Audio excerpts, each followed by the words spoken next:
Hello, welcome everybody to Wine Roots. Now we are in the 6th episode. Thank you all of you that be with me in this chapter. And now I have Shelby Thibodeaux. Hello, Shelby. Hello. How are you? I'm wonderful. How are you? Doing great. So, what are we drinking today? Today we are drinking Hudson 2021 Grenache. Grenache with the new logo, right? It's the new logo.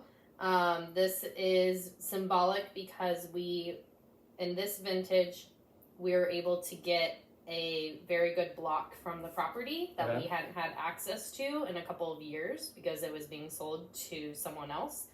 And we all agree that's one of the best Grenaches that we've made at Hudson. So we're really excited to be releasing it. So I haven't tried it, so I'm going to try it it with you. Cheers. Cheers.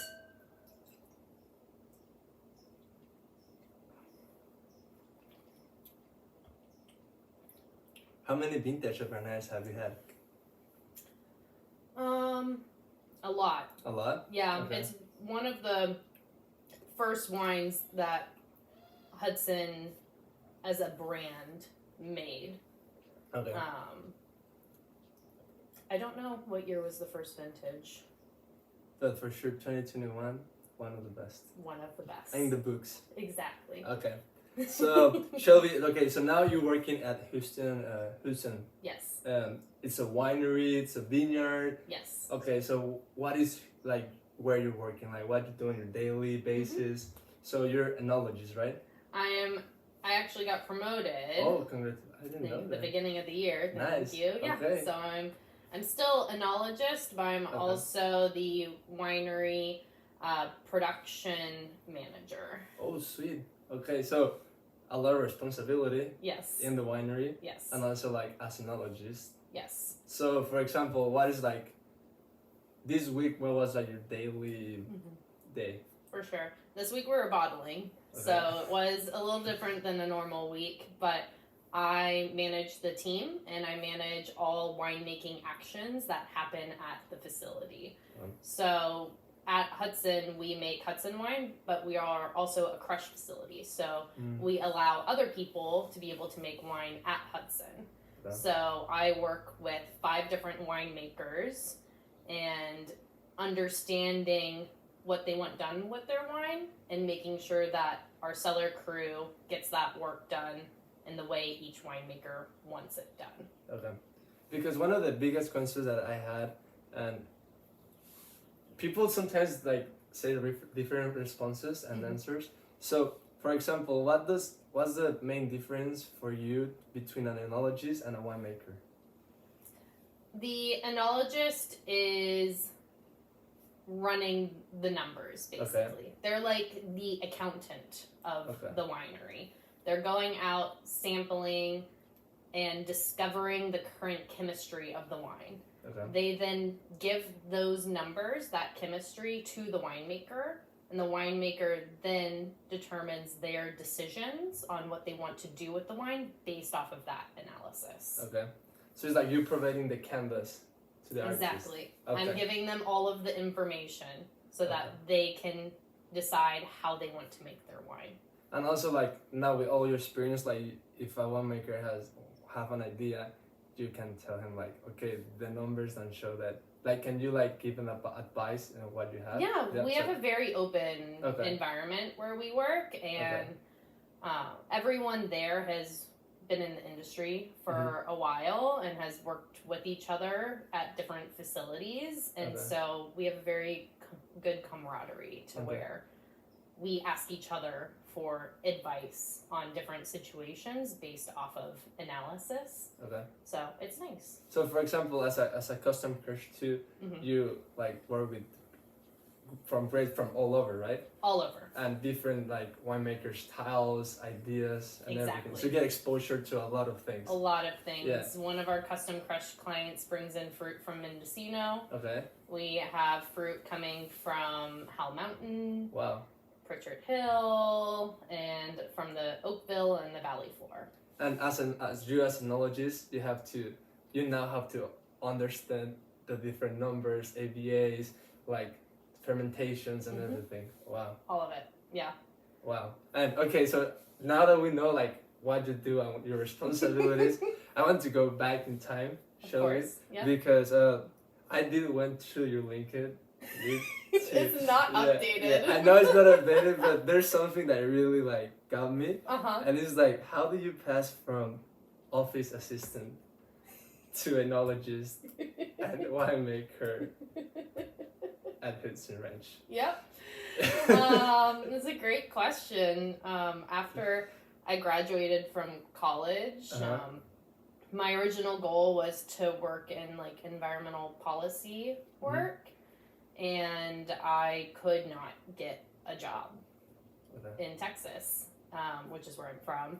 And I needed a job, and so my friend's dad hired me to be an office assistant at his insurance company.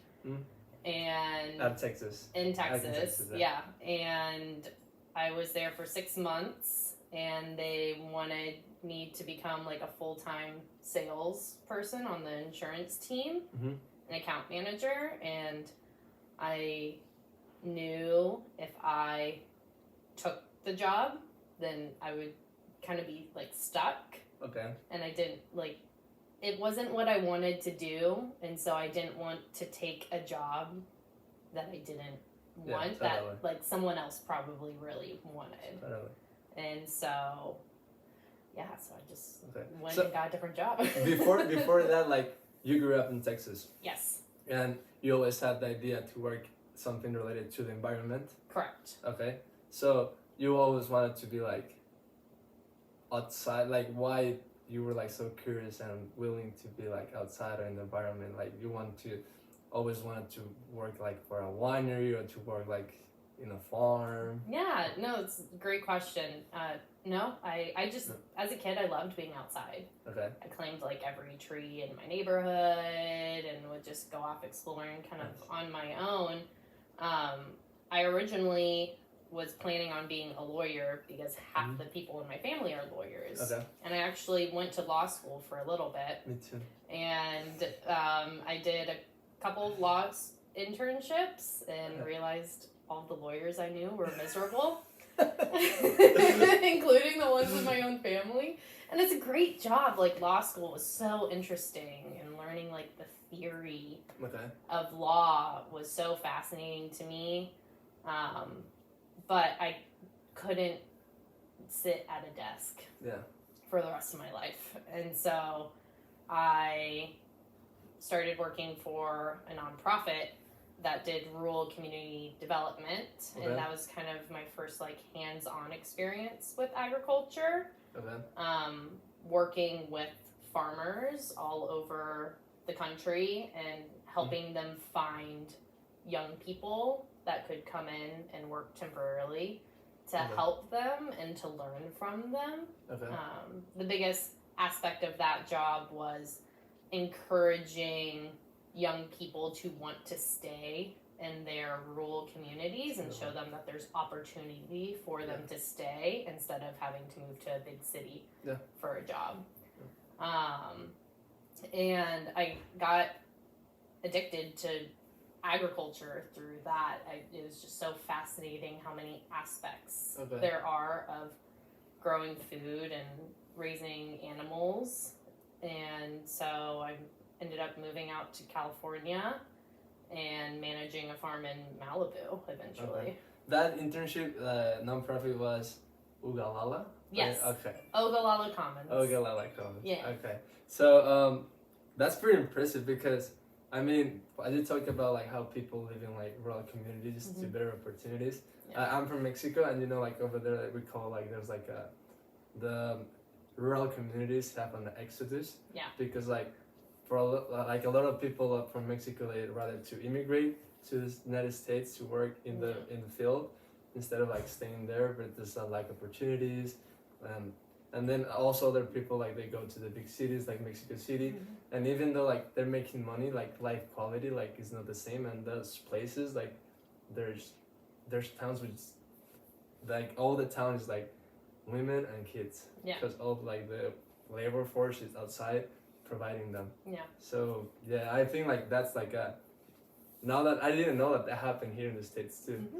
And when I went to college in Illinois, that I realized that money, like most of the people that grew up there, they, oh yeah, I'm gonna go to Chicago, I wanna go to New York, I wanna go to LA, because they're like kind of like tired of that, because they don't see like opportunities. Yeah. Yeah, so that project that you make, like, I think people should like start looking back, because at the end of the day, if we don't have those people, who's gonna feed? Exactly. Yeah. If there's something in your community that you feel like needs something, why can't you be the person that brings it there? Yeah.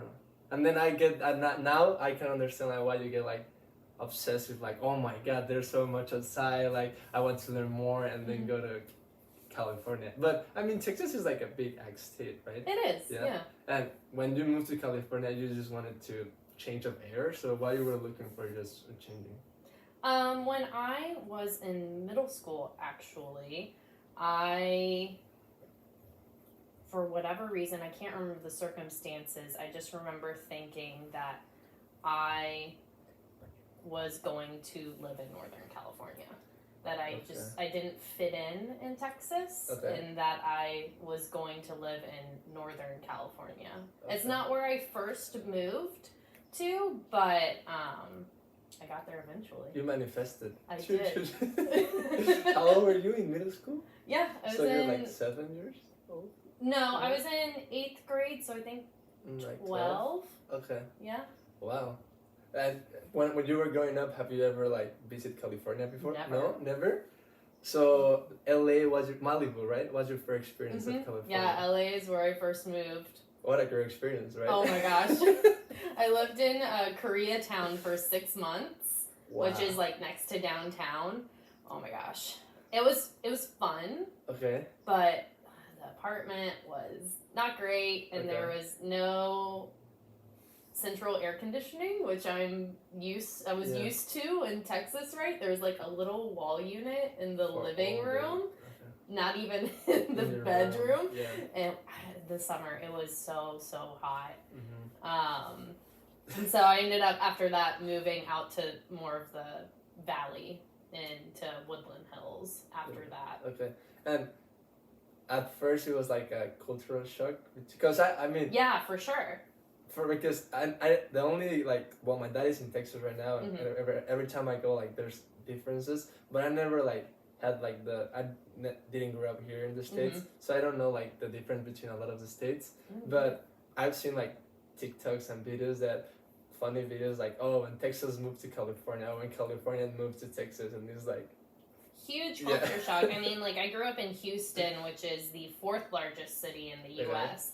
So when I moved to Los Angeles, I thought it was going to be like similar enough.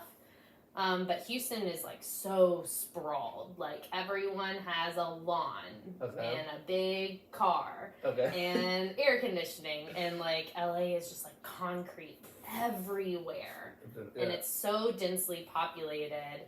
And even though Houston is super diverse, and I went to an international school, so I was exposed to people from all over the world, which was really great at a young age. But I had never like lived in an apartment complex, right? Where there are people from literally everywhere. The food was amazing. Yeah, of course. Oh my gosh, the LA, food. Oh my gosh, it was so good. But I needed more fresh air. No, for sure. I remember the first time I went to LA, like just right after the airport, like LAX, and you get, I think it's the 110 freeway. Yeah. Yeah. It's like just concrete, like just great. Oh Boom. my gosh. Yeah. Everywhere. It's so hot because there's no green. Yeah, exactly. Oh my gosh, it was nuts. So you live in the Koreatown, right? For 6 months. Yeah. Working at this farm. I was working for a different nonprofit at the time. Okay. So my first job in LA, I worked for a nonprofit called Enrich LA, and I did garden design, building, maintenance, and education for schools connected to LAUSD. So I was teaching kids from kindergarten to seniors in high school how to grow food and about nutrition. Okay. Yeah. So you already like start like going into the environmental stuff, like you get that experience, and then do you apply to go to the farm, or it was just something like you... I did. Oh, okay. I did eventually apply to go to the farm. The job with the nonprofit was only part-time. And so I was working 2 part-time jobs as a contractor. So then taxes also were not getting pulled out of my income. Okay. So I had to pay a lot of taxes every year and had no benefits. And so... Because you were a Texas resident at the time, right? Yeah. Yeah. And so I eventually was like, okay, I need to find something a little more stable. Okay. And something that I could like grow into. And so I started working on the farm in Malibu, and within 3 months I became farm manager. Nice. And you were like, while you were there, you were living in the farm, or you were living No, but I was living in Woodland Hills, and so I was like a 15-minute drive from the farm. So I mean, Malibu is not a bad place to be. Oh, it was really great. I had a view of the ocean while I was working. Oof. I would at the end of days, if it was kind of a rough day, I would take a bottle of wine and drive from work to the beach, and I would just sit on the beach and drink some rosé and decompress, and then go home. That's a good life. I remember I worked in LA for 6 months with my uncle in construction, and all of his business is like near Manhattan Beach, Huntington Beach, Culver City. So one time we were working at an apartment, and it was like Saturday. It was like I was tired of the week, but the beach was right there. So every time like people, I wasn't like doing a lot, like just helping people to put in like the frame or whatever, windows on that. So every time like people need help, I was like, oh, I can take you out to the truck so I can go upstairs up to the truck so I can see the ocean and just chill. Yeah, because it's like great. You have the houses over there, the ocean. People are always like outside playing. Yeah, it's like that's the one thing I miss about living in Southern California. The beaches were really amazing. That when I came here, I was like, well, it's Napa, it's close to the coast, so I'm gonna become a surfer. But then I went to the water. It's like, I was not a good idea. It's cold.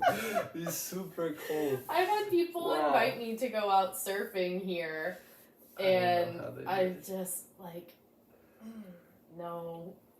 No, it's even in summer, like even when it's so like 90 cold. degrees outside, the water's... But I don't know, but the water when you live in Texas, have you ever went to South Padre Island? I never went to South Padre, but Galveston is super close to Houston, and so I grew up going there for and a the lot water? of the How's the summer. water in the Gulf of Mexico? It's like a bathtub. Oh, okay. So it's like no cold, not cold, not hot. Yeah. Okay, nice. Okay, because like when I grew up, like our closest beach from our house was like the Pacific, but south. Yeah. And oh my God, it's like perfect. So, perfect. Yeah. So every time when I was in LA, people was, oh, we have the best beaches in California. Well, in California, but if you go like down the Pacific, you will see like, oh my God. Yeah. Now I understand why people don't want to live. Exactly. Yeah.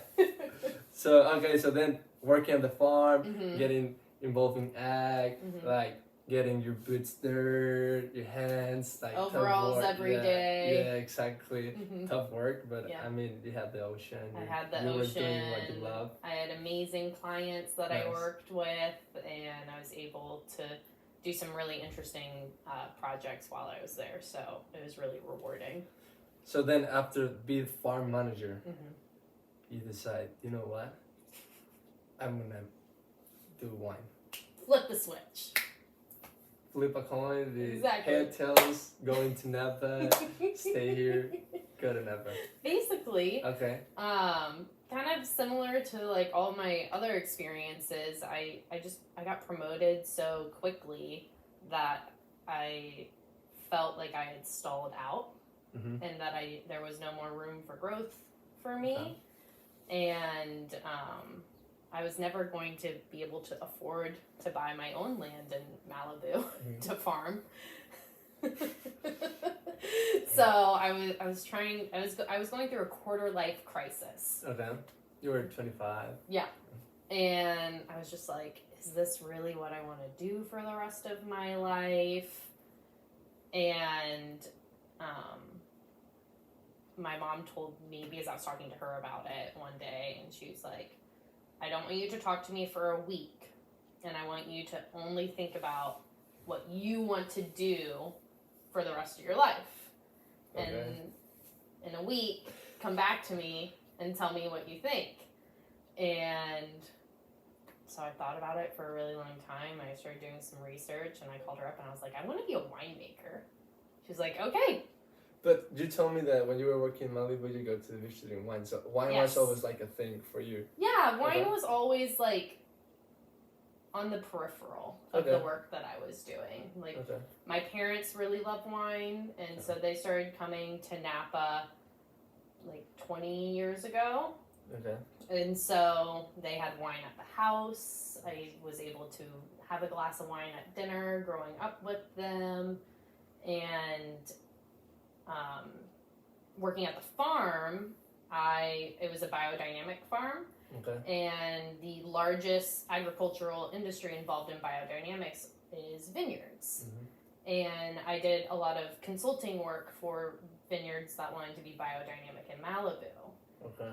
And I didn't know there was such thing as like a viticulture internship because I only knew people on the production side. Okay. I had no idea that even existed. That was my next question. That you applied to be like a seller. I did, right? yeah. But my question was like kind of like you were trying to see new things, or like you never wanted to be involved in the vineyard, or have you ever been involved in the vineyard? Oh, I've always wanted to be involved in the vineyard. I want to learn about that so badly, but I got my foot in the door working on the production side. Okay. And after doing my first harvest, I realized I was just crazy enough to enjoy torturing myself for 4 months out of the year. She's like tough 4 months, right? Tough 4 months. And my first harvest was rough. I was the only intern where I worked. Okay. And I worked 12 weeks without a day off. Sundays? Nope. No? Worked every single day. Wow. Yeah. And it was in Napa? In Napa. Yeah. Okay. It was like, when you like applying, you always wanted to be in Napa? Like you look for Napa, or it can be like Sonoma, or you always wanted to be here, or? Napa is the only place I really had good connections at, where I like knew a couple of people here, and also like Napa's so amazing, around like recognized around the world for making some of the best wines. Exactly. And I told myself, if I can make it in Napa, then I'll be able to go wherever I want. Yeah. If I don't want to stay in Napa. Like Frank Sinatra. Yeah. You can make it in New York. Yeah. Exactly. If you can make it in Napa, yeah, exactly. Then you can go anywhere. Where like if you become a winemaker in another region and you apply for winemaking jobs in Napa, it doesn't translate the same. I kind of had the same like mindset, because when I was in college, I was like, oh, I want to go. My major was ag business. I want to have some involved like in growing stuff. So I've thought about vineyards. Yeah. And I was there's some vineyards in Texas. There's also like, I mean, the United States is I think the only country that has vineyards and wineries in all of the states. Yeah. There's wine made in all 50 states. Yeah, exactly. That is good. I don't know. It depends on the people. But if you like it. Exactly. Then it's perfect. Exactly. It's just for you. Yes. Yeah. But I was in Illinois, and there's like this golf course that I went to play when I was in college, and the owner of the golf course had a vineyard in Illinois. And it was like, oh, if you want experience, like I can give experience here. And I was like, I want to go to the big leagues and try it there. Yeah. Yeah. So yeah, that's kind of like my mindset. I'm glad that another people think like that. Yeah. It's rough.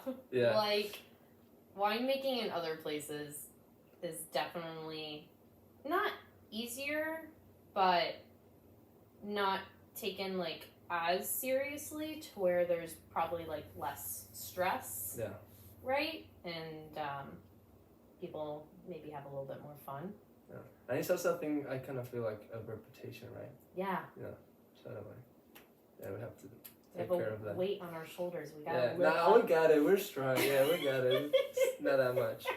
But, okay, so first harvest Napa, and then Yes, you flip another coin and went to New Zealand. I did. The wine. My first harvest, I worked at Heidi Barrett facility, and she Okay. was very involved, and so it was really amazing getting to know her because she's just such a not only amazing winemaker but amazing woman in the industry to look up to, and she told me one day at work, she was like, "You need to go do a Southern Hemisphere harvest. Nice. This is the only time in your life that you're gonna like have this opportunity. Don't rush trying to get a full-time job.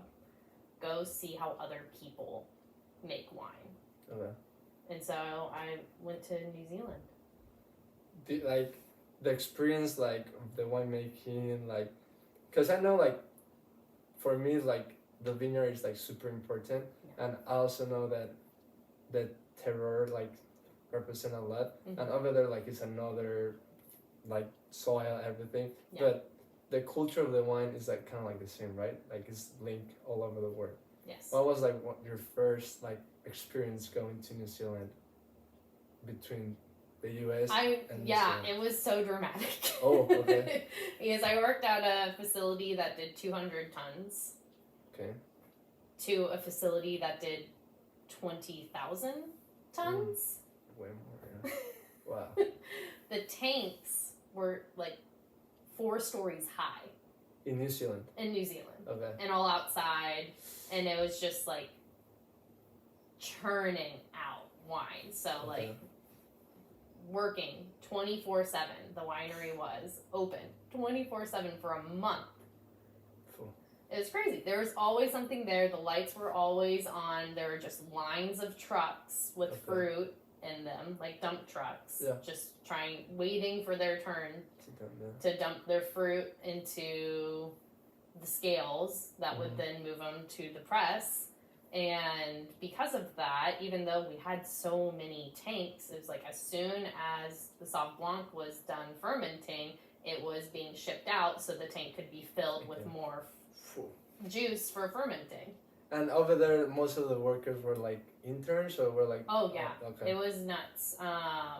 There were probably like 20, maybe 20 at a max full-time employees at the facility, and 100 interns. So 20 people manage 100 people. Yeah. Wow. And from all over the world. All over the world, which was so much fun. Wow. So you have people like.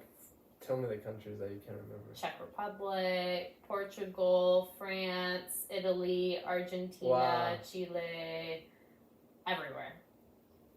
Wow. And then the US too. Yeah, of course. I think there was someone from England, and then there was a couple of Kiwis, but Mm. not many. Okay. Yeah. So, wow, that's you put like something in me that I wanted to go to see how's New Zealand.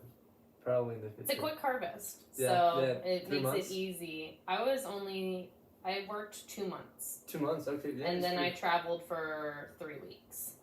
Fair enough. Yeah. Fair enough. And then like after that, it was like, okay, I found something that I really want. Like with that experience, did you resolve your quarter of life crisis? No, No. it actually reignited it. Oh really? Yeah, because it was just such a different way of winemaking that I had no idea existed, because I only knew Heidi Barrett's way of winemaking, right? That it was like almost soul crushing, working in like a warehouse almost. But the wine was still good, and so it was interesting just seeing the different winemaking styles. But I'm not gonna lie that I definitely had my like doubts if after Keep doing going, that yeah. harvest if it's what I wanted to do. But I had already before going to New Zealand finalized doing another internship in Napa, Okay. and it was at a place that I knew the winemaker personally for. And so I wasn't going to back out of that because I always wanted to work with him. Okay. And so I was just like, okay, we'll give this internship another shot, and then we'll go from there if I want to find a full-time Only 6 job. months. And Yeah. Okay. And then is it like a small winery? Yeah, it was And- super small. He was totally like the only, and it was him and the bank that owned everything at the winery. Super small production. That's a good partnership. It was. Yeah. You and the bank. Yeah. And so it was nice kind of going back to like the way I wanted to learn how to make wine and feeling more connected with the vineyard and the fruit and the wine and the process of being made. Hand making. Yeah. Yeah, nice. So you get that. It was an internship. It was an internship, yeah. And then you decided to go to Alpha Mega. I actually went to another winery first. Oh, before? Okay. Yeah, so my first full-time job in the wine industry was working at Brasswood. And I got the job at the beginning of 2020. Okay. Okay, so Brasswood, and it was like just a harvest, or it was like... I worked there for a year. Okay. Which was a pretty tumultuous year. Okay. Because of lockdown happened while I was there, and then the fires. Yeah, it's funny. Yeah. And what a year. Yeah, there's a lot of memories there. Yeah. And I learned a lot because it was a custom crush facility. And I learned I really liked working at custom crush facilities because I enjoyed working with lots of different winemakers and seeing fruit from all over and all the different ways that you can work with that to make a wine that's everyone's wine is different, you know?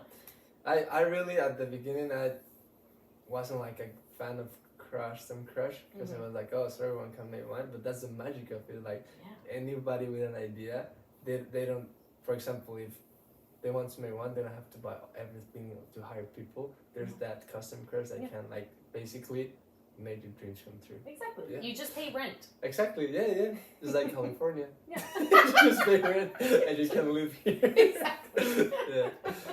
Yeah. So okay. So custom crush and Brasswood. Yes. That's like huge, right? Custom crush. Yeah, it's pretty big, but all of the winemaking is small lots. Okay. So even though we were a large facility, and I think we made like 12 different brands there, so it was a lot of wine, but it was all mostly small lot fermentations. Okay. So it was still a lot of work. A lot of plants, small amounts. Yeah. Okay. And then Alpha Mega. Then Alpha Mega, yes. That it was in production still? Yes, I was still in production. But it wasn't like cellar hand. Correct. Anymore. I was the production assistant. So I was half office, half cellar, basically. Okay. Do you like that like transition? Because you know, you told me like I don't want to be a lawyer is because you don't want to be in the office. But it was tough. Right? It was tough, but it was interesting to learn a different side of what it takes to manage a winery. Okay. And so the skills that I learned from that really helped me in my current job. Okay. So in Alpha Mega, it was just like that transitioning to find out where you want to be. Exactly. Okay. That is Hudson. Yes. Okay. Now you've been here for Hudson for 1 year. Okay. 1 year this week. Cheers for that. Thank you. And promotion. Yeah. You're moving fast. Like every job you get, promotion. You're gonna become president one day. promotion. That's that. Will says I'm the mayor of Napa. Exactly. That's a good thing then. That Shelby, not gonna lie, like, but someday you become mayor of Napa, you got my vote. Thank you. I appreciate that. Yeah. I'll have you on the campaign trail with me. Okay, yeah. I can be like pasting like stickers all around Napa with your face for Shelby. So Shelby, just they're actually really good. But just to close out this podcast, this amazing time. Yes. Do you have like any like advice or like idea that you want to share with the people? Like probably somebody that is listening to us, they're looking to start working in a vineyard or in a winery, and they're like looking for jobs and they doubting. They're in a full-time job and they want to change. I don't know. Probably they work like in the sell our hand, Yeah. and they want to see more about the vineyard, but they're doubting like, what should I do? Do you have like, you like went to work like in Texas, in office, to a farm in Malibu, now to custom crush manager and enologist. So what advice would you give to those people that they're like kind of like want get involved like in the industry, but they're like, kind of afraid like, oh, what if I don't get the full-time job that I want? What if I don't get the internship? What can you tell to those people that are listening to us? Just go for it. You're never gonna know unless you try. Okay. There's always going to be an opportunity somewhere. And when you're first starting out, it doesn't really matter where you start, because once you start meeting people and building that network, you're going to be able to figure out what path you want to go on. And it could be that you don't want to do it anymore, but at least you tried, because if you don't try, you're going to be thinking about it the rest of your life, right? Yeah. What if? Yeah. It's hard. It's not easy. Yeah. The pay isn't always great. Rent's really expensive. But you meet some really incredible people. And the wine industry as a whole is like a small town, because there's not a lot of us, and we're spread all over the world. Yeah. And the network you're able to build is one of the things I love about this industry the most. Yeah. Last year, for instance, I got into a difficult situation where I lost my staff before harvest. Okay. One person decided they didn't want to work in the industry anymore, and the other person broke their foot and couldn't work through harvest. And I was having to hire interns and full-time staff at the same time. And I was very new in my position and having to try and figure this out. And so I just contacted all of the people that I knew, that I worked with in Napa, in New Zealand, and people I knew through those people in that network. And I was able to find a couple of interns because of that. And now one of them is a full-time cellar worker with me. There you go. Yeah. And so the people you meet will help you out along the way, get you to where you need to be. Yeah. I like that, Shelby. So I think that's a great phrase and a great advice to close this. And for all the people, thank you for being here, and cheers. Cheers. Excellent. Thank you so much, Shelby. Thank you.